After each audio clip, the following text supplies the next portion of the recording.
तो चलिए बिना किसी देरी के शुरू करते हैं। आज के इस खास एक्सप्लेनर में आपका स्वागत है। आज हम इतिहास के एक बहुत ही पुराने इन्फोग्राफिक को डिकोड करने वाले हैं, लेकिन एक अलग नजरिए से।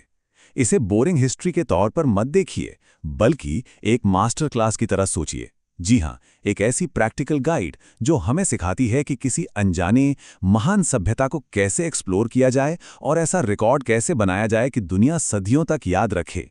अब इस स्क्रीन पर दिख रहे इस कमाल के इन्फोग्राफिक को देखिए। ये भारत आने वाले कुछ बेहद मशहूर विदेशी यात्रियों की झलक है। लेकिन सच कहूं तो ये सिर्फ इतिहास के कुछ पन्ने नहीं हैं, बल्कि ये कामयाबी का एक अल्टीमेट ब्लूप्रिंट है। एक ऐसा प्लेबुक जिसने सैकड़ों साल पहले इन लोगों को वो शोहरत दिलाई जो आज भी कायम है। तो आइए एक एक करके इस प्लेबुक के पन्ने पलटते हैं। आगे बढ़ने से पहले जरा अपने आज के रोड मैप पर नजर डाल लेते हैं। हम 4 अलग अलग रास्तों पर चलेंगे। पहला, द डिप्लोमैटिक कॉरेस्पॉन्डेंट अप्रोच। दूसरा, द इंटरनेशनल स्कॉलर पाथ। तीसरा, the business and lifestyle travellers. और आखिर में एक रैपिड रिव्यू के जरिए हम इन सभी की सफलता का फटाफट विश्लेषण करेंगे। तो चलिए अपनी पहली बड़ी रणनीति के साथ शुरुआत करते हैं, द डिप्लोमैटिक कॉरेस्पॉन्डेंट अप्रोच। इस अप्रोच का सबसे बड़ा सीक्रेट है सीधे टॉप लेवल तक अपनी पहुंच बनाना। 302 से 298 ईसा पूर्व के आसपास की बात है। ग्रीक राजदूत मेगास्थनीज चंद्रगुप्त मौर्य के शाही दरबार में पहुंचे। अब इसे आज के हिसाब से समझने की कोशिश करते हैं। सोचिए, कोई बहुत ही हाई प्रोफाइल फॉरेन कॉरेस्पॉन्डेंट हो जिसे किसी देश के एकदम टॉप एडमिनिस्ट्रेशन के साथ रहने और काम करने का डायरेक्ट एक्सेस मिल जाए। कितना शानदार होगा ना? मेगास्थनीज ने बिल्कुल यही किया। उन्होंने मौर्य साम्राज्य की राजनीति और वहां के काम करने के तरीके को बेहद करीब से देखा और समझा। लेकिन क्या सिर्फ देखना काफी था? बिल्कुल नहीं। इस अप्रोच में अपनी लेगेसी यानी विरासत छोड़ने की असली चाबी है। अपनी खोज को दुनिया के सामने लाना, उसे पब्लिश करना। मेगास्थनीज ने अपनी मशहूर किताब इंडिका लिखकर यही मास्टर स्ट्रोक खेला। ये किताब किसी भी विदेशी प्रशासन को ऑब्जर्व करने और उसे डॉक्यूमेंट करने का अल्टीमेट ब्लूप्रिंट बन गई।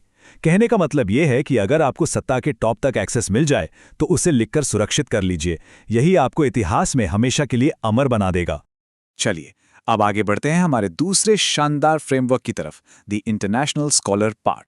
कामयाबी का ये दूसरा रास्ता थोड़ा अलग है। ये विदेशी शैक्षणिक और धार्मिक संस्थानों में पूरी तरह से घुल मिल जाने पर फोकस करता है। फायान और हुएनसांग इसके सबसे बेहतरीन उदाहरण है। अगर सिंपल शब्दों में कहें तो आप इन्हें आज के इंटरनेशनल एक्सचेंज स्टूडेंट्स की तरह देख सकते हैं। इनका मेन टारगेट कोई कूटनीति या पावर हासिल करना नहीं था, बल्कि ये तो गहरी सांस्कृतिक और एजुकेशनल नॉलेज हासिल करने के मिशन पर थे। अब यहाँ दिलचस्प बात इन दोनों स्कॉलर्स के बीच का फर्क है। जरा ध्यान दीजिएगा। एक तरफ है फायान, जो 399 से 414 ईस्वी के बीच भारत आए थे। वो एक चीनी बौद्ध भिक्षु थे जिन्होंने गुप्त काल में, खासकर चंद्रगुप्त द्वितीय के समय में, बौद्ध धर्म की गहरी स्टडी की। और दूसरी तरफ हैं ह्यूएनसांग, जो 629 से 645 ईस्वी के बीच हर्षवर्धन के शासनकाल में आए। ह्यूएनसांग की स्ट्रैटेजी एक कदम और आगे थी। उन्होंने नालंदा यूनिवर्सिटी जैसे प्रेस्टिजियस इंस्टीट्यूट में पढ़ाई की और अपनी पूरी जर्नी को अपनी आइकॉनिक किताब सीयू की में डॉक्यूमेंट कर दिया। यानी सिर्फ पढ़ना नहीं है, उसे दुनिया को बताना भी है। अब थोड़ा गियर चेंज करते हैं और आते हैं हमारी तीसरी रणनीति पर, the business and lifestyle travellers. ये हिस्सा उन लोगों के लिए है जो बिजनेस, कल्चर और ढेर सारे एडवेंचर के दम पर दुनिया में छा जाना चाहते हैं। मार्को पोलो और इब्न बतूता इसके सबसे बड़े रोल मॉडल हैं। मार्को पोलो के बिजनेस वाले नजरिए को आप आज के ग्लोबल बिजनेस कंसल्टेंट की तरह देख सकते हैं, जो हमेशा नए मार्केट्स और ट्रेड रूट्स की तलाश में रहते हैं। और इब्न बतूता, उनके एडवेंचर्स इतने कमाल के थे कि उन्हें हम आज के दौर का वायरल ट्रैवल व्लॉगर कह सकते हैं। वो जहां जाते वहां के कल्चर और रोमांस को इतने शानदार तरीके से पेश करते कि कोई भी फैन हो जाए। तो आइए इस एक्सप्लोरर वाली विरासत को बनाने का step by step process decode करते हैं। पहला स्टेप, व्यापार और संपत्ति का एकदम सटीक रिकॉर्ड रखना। बिल्कुल मार्को पोलो की तरह, जिन्होंने 1292 ईस्वी में साउथ इंडिया, पांडे राज्य और काकतीय वंश की यात्रा की और वहां के व्यापार की पाई पाई का हिसाब रखा। दूसरा स्टेप, राज दरबार तक पहुंच बनाना, जैसे इब्न बतूता ने मोहम्मद बिन तुगलक के दरबार में सीधा एंट्री ली थी। और तीसरा, सबसे अहम स्टेप, अपने रोमांच को पब्लिश करना। इब्न बतूता ने अपनी शानदार यात्राओं को रिहला नाम की किताब में लिखकर खुद को हमेशा के लिए अमर कर लिया। सच कहूं तो नेटवर्किंग, ऑब्जर्वेशन और पब्लिशिंग का इससे फूल प्रूफ प्लेबुक आपको कहीं नहीं मिलेगा। चलिए अब इस मास्टर क्लास को समेटते हैं एक सुपर फास्ट समरी के साथ। Rapid review, explorer success. अब तक हमने जो भी सीखा है, ये टाइमलाइन उसे बिल्कुल क्लियर कर देती है। आप खुद देखिए, ये कितनी हैरानी की बात है कि कामयाबी का ये प्लेबुक कितने लंबे समय तक काम करता रहा।